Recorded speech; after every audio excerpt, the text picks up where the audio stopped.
Vamos entonces a nuestro segundo tema de debate. Vamos dejando ya planteada la pregunta: ¿cuál de los últimos gobiernos ha sido para usted el más corrupto? Bueno, cuando decimos últimos gobiernos podemos remontarnos a los años 90, de repente 2000, desde el 90 para acá, ¿cuántos gobiernos ha habido, no? Es la historia reciente de nuestro país. ¿Cuál de los últimos gobiernos ha sido para usted el más corrupto? Vamos entonces con nuestro panel. José. Y a propósito de lo que mostraba Rafael en el video, aquí se ha hecho una permanente lucha en favor de la salud mental de la población, porque el Ministerio de Salud tiene supuestamente previsto un tema de salud mental, pero parece no estar funcionando, porque el tema del bullying no cambia en absoluto, crecen más bien en el tema de los escolares. Pero yendo a la pregunta que plantea Rafael, lamentablemente en nuestro país, en cada gobierno ocurren temas de corrupción kilométricos, ¿no? Cada gobierno que sale parece ser más corrupto que el otro, pero hemos sufrido, si buscamos una especie de ¿cómo le llamaríamos? Corruptólogo, del 1 al 10, una especie de marcación de la corrupción, ¿no es cierto? Que es un poco difícil definirlo. Yo creo que hemos tenido 10 años de un periodo cargado de corrupción, de maldad, con el expresidente Alberto Fujimori posiblemente libre en los próximos meses, si es que el presidente de la República así lo decide, pero creo que el decenio en el que él estuvo al mando del país, yo sí reconozco cosas positivas, aunque hay muchos que no le reconocen nada. Yo sí reconozco que se hicieron algunas cosas, pero fue un decenio también cargado de corrupción, sobre todo el último quinquenio, ¿no? Donde el gobierno hizo lo que le dio la gana, donde se armó una dupla de maldad junto a Montesinos, donde se hizo con el Congreso de la República lo que se quiso, se degradó a las Fuerzas Armadas de manera increíble, se trajo abajo instituciones importantes.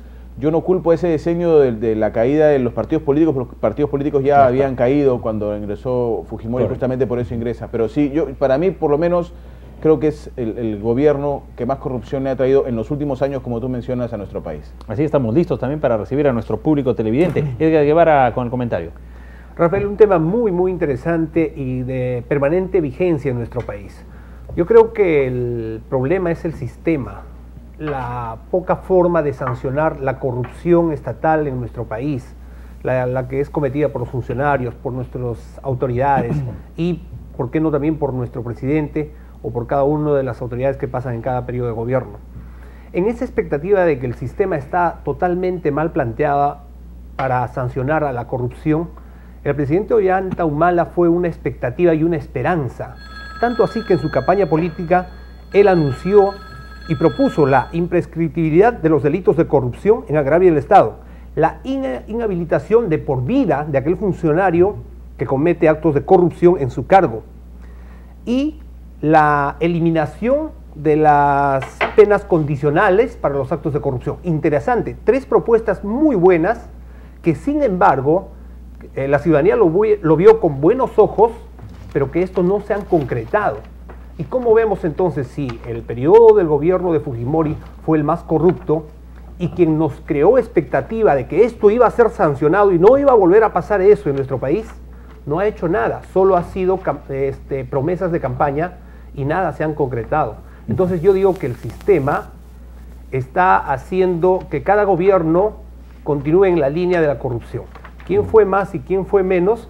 Yo creo que por el periodo de gobierno que tuvo Fujimori, más su asesor presidencial, excelente en asesoría de corrupción, pues ahí lo tenemos en evidencia quién fue el más gobierno, ¿no? Bien, vamos con el público televidente inmediato del doctor Héctor Vargas. Ahí hay sistemas y subsistemas. En lo que se llama el subsistema de la industria de la televisión, todo está igual de intacto a como estaba el capitán Vladimiro Montesinos en su apogeo. Buenas noches. Muy buenas noches. Aquí les habla Juan Manuel del Callao. Hola amigo, no lo escucho muy bien. Adelante un poco más de punche, a ver. Les habla Juan Manuel del Callao. ¿Qué tal, señor Juan Manuel? Señores periodistas, muy buenas noches. Muy buenas noches. Mire, si hablamos de gobiernos corruptos, casi todos tienen su sancochao. Hablemos del primer gobierno, por ejemplo, para no ir muy lejos, aprista. Vendieron un escuadrón de últimos aviones de combate, sí, dejando desmantelada la aviación. Hablemos del chino. ¿Qué hizo el chino? Su primer periodo fue bueno. no podemos negarlo. Pero el segundo periodo barrió con todo lo que pudo. Prueba está, despidió a un montón de trabajadores de empresas públicas y ellos, como los bancos pagaban un porcentaje miserable, pusieron su dinero en las cooperativas. ¿Qué hizo el gobierno? ¿No barrió con todas las cooperativas? No se salvó ninguna. Comenzó por CLAE, que dijo que era una pirámide, y el resto de cooperativas también tenía pirámide. Bien, señor. Fue Muchas gracias al señor Juan Manuel Santos. Doctor Héctor Vargas Aya. Bueno, la pregunta tiene una reacción muy importante, muy curiosa. Yo no establecería una diferencia quién es más corrupto que otro, porque al final todos son corruptos. Porque esto equivaldría, por ejemplo, a preguntar quién es más honrado que otro. O el ser humano o es honrado o no lo es. Y en materia de corrupción, todos son. Yo diría que, invirtiendo en la pregunta, que el único gobierno de los últimos tiempos que no fue corrupto fue el gobierno del señor Paniagua, que duró 9 meses. 9 meses. Es el único que no fue corrupto. Después todo lo demás. Yo no sé quién ha sido más corrupto, pero todos son corruptos en diferentes sistemas y metodologías. Lo que pasa es que en el país no se quiere. En este país hay una conciencia negativa que no permite la persecución al delito. Aquí Guevara ha señalado que cosas importantes, recordando las promesas. Esta promesa que ha hecho el señor Ollanta está en este proyecto, que se lo voy a alcanzar.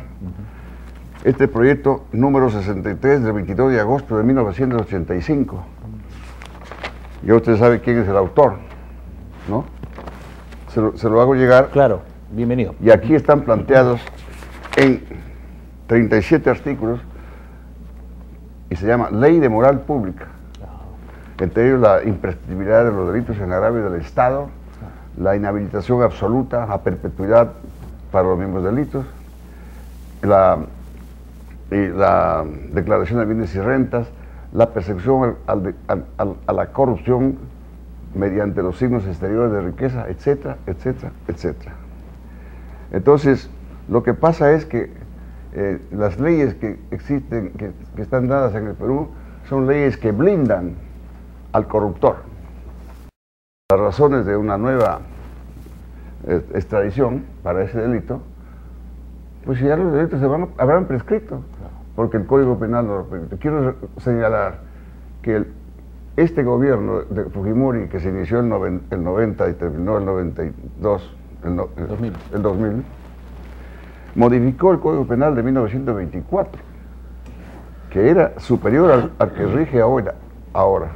Y con el nuevo código que nos ha dejado como herencia, se ha blindado a la corrupción. La corrupción no tiene sanción en estos momentos. Esta es la gran tragedia de este país. Correcto. Bien, doctor, vamos a recibir ese proyecto de ley de moral pública en el Perú con mucho agrado para estudiarlo, y también podría ser un hito importante para que desde ahora se luche frontalmente contra la corrupción, ya que desde 1985 intereses subalternos han impedido que se convierta en ley. Regresamos en un momento.